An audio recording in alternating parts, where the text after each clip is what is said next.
بسم اللہ الرحمن الرحیم۔ محترم ناظرین، السلام علیکم۔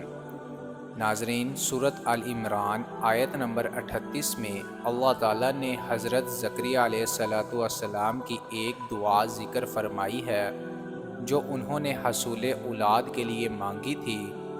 واقعہ اس طرح ہوا کہ جب حضرت زکریا علیہ السلام نے مریم علیہ السلام کے پاس سردی کے پھل گرمی میں اور گرمی کے پھل سردی میں پائے جو حضرت جبرائیل علیہ السلام ان کے پاس لاتے تھے، تو ان سے پوچھا، یہ پھل تیرے پاس غیر موسم میں کہاں سے آتے ہیں؟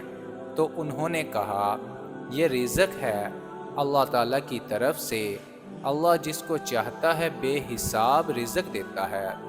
اس ماحول کو دیکھ کر حضرت زکریا علیہ السلام کے دل میں ایک جوش اٹھا اور اللہ تعالیٰ سے یہ دعا مانگنے لگے، مریم کو گرمیوں کا پھل سردیوں میں اور سردیوں کا پھل گرمیوں میں عطا کرنے والے اے اللہ، مجھ کو اپنے پاس سے پاکیزہ اولاد عطا فرما۔ یعنی وہ ذات جو حضرت مریم علیہ السلام کے پاس پھلوں کو غیر موسم میں لاتی ہے، اس بات پر قادر ہے کہ میری بیوی کو ٹھیک کر دے اور اس سے لڑکا عطا فرما دے۔ ناظرین، اس واقعہ سے یہ سبق ملا کہ انسان اپنی تمام ضروریات اللہ ہی سے مانگے۔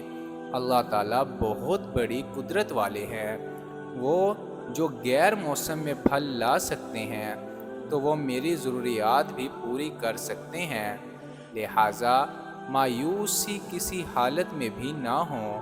مایوسی اللہ تعالیٰ کو پسند نہیں۔ حضرت زکریا علیہ السلام بڑھاپے میں اولاد مانگنے سے مایوس نہ ہوئے۔ ناظرین، حدیث میں آتا ہے کہ رسول اللہ صلی اللہ علیہ وسلم کا ارشاد ہے، تم میں سے جس کے لیے دعا کا دروازہ کھل گیا اس کے لیے رحمت کے دروازے کھل گئے۔ یعنی جس کو دعا کی حقیقت نصیب ہو گئی اور اللہ سے مانگنا آ گیا، اس کے لیے رحمت الہی کے دروازے کھل گئے۔ زبان سے دعائیہ الفاظ کے رٹنے کا نام دعا نہیں، دعا کی حقیقت انسان کے دل اور روح کی طلب اور تڑپ ہے۔ جب بندے کو وہ نصیب ہو جائے تو بندے کا اللہ تعالیٰ سے تعلق بن جاتا ہے۔ دعا کے ذریعے اسے اللہ سے گویا ہم کلامی کی لذت محسوس ہوتی ہے۔ وہ لمبی لمبی دعائیں مانگتا ہے، اچھا خاصا وقت دعا مانگنے میں خرچ کرتا ہے، وہ اپنی ہر ضرورت اللہ تعالیٰ سے پوری کروا لیتا ہے، تو گویا کہ یہ دعا اس کے لیے سراپائے رحمت ہوگی۔ ناظرین، ہمیں چاہیے کہ اللہ تعالیٰ سے دنیا اور آخرت دونوں جہانوں کی برکتیں اور بھلائیاں مانگیں۔ اس کے لیے یہ مسنون دعا مانگیے، اے اللہ، میں آپ سے دنیا اور آخرت دونوں کی بھلائیاں مانگتا ہوں، جو میں جانتا ہوں اور جو میں نہیں جانتا۔ ناظرین، ہر دعا قبول ہوتی ہے۔ اللہ تعالیٰ کی کریمی کا تقاضا ہے کہ جب اس کا بندہ ایک محتاج اور مسکین بن کر اس کے حضور میں ہاتھ پھیلائے اور دعا کرے تو وہ اس کو خالی ہاتھ نہ لوٹائے، لیکن قبولیت دعا کا مطلب صرف یہ نہ سمجھنا چاہیے کہ جو مانگا وہ مل جائے، اور اگر وہ نہ ملے تو اس کا مطلب دعا قبول نہیں ہوئی۔ بہت بڑی غلط فہمی ہے۔ بسا اوقات انسان جو چیز اللہ سے مانگ رہا ہوتا ہے وہ اس کے لیے بہتر نہیں ہوتی یا حکمت الہی کے خلاف ہوتی ہے، کیونکہ بندے کو نہیں معلوم کہ جو چیز وہ مانگ رہا ہے آیا اس کے لیے بہتر ہے یا بری۔ مثلا کچھ لوگوں کے لیے دولت مندی نعمت ہے تو کچھ کے لیے فتنہ، کچھ کے لیے منصب اور عہدہ اللہ سے قربت کا ذریعہ، تو کچھ لوگوں کے لیے اللہ سے دوری کا سبب ہوتی ہے۔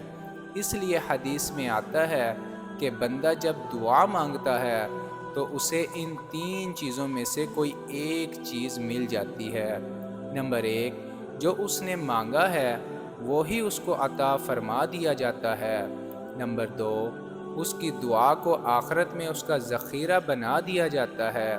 نمبر 3، کوئی آنے والی مصیبت اور تکلیف اس دعا کے بدلے میں روک دی جاتی ہے، اور بعض دفعہ قبولیت دعا کا اثر دیر میں ظاہر ہوتا ہے۔ حضرت موسیٰ اور ہارون علیہ السلام کی جواب دعا قبول ہوئی تو اس کا اثر 40 سال بعد ظاہر ہوا۔ اس لیے اگر اس چیز کے ملنے کے آثار ظاہر نہ ہوں جو مانگی ہے، تو نہ ہی مایوس ہونا چاہیے، نہ ہی یہ کہنا چاہیے کہ دعا قبول نہیں ہوئی، اور نہ ہی جلد بازی کرنی چاہیے۔ اللہ تعالی ہمیں عمل کرنے کی توفیق نصیب فرمائے، آمین۔ ناظرین، دین کی بات پھیلانا صدقہ جاریہ ہے، ثواب کی نیت سے ویڈیو کو شیئر ضرور کیجیے۔ جزاک اللہ۔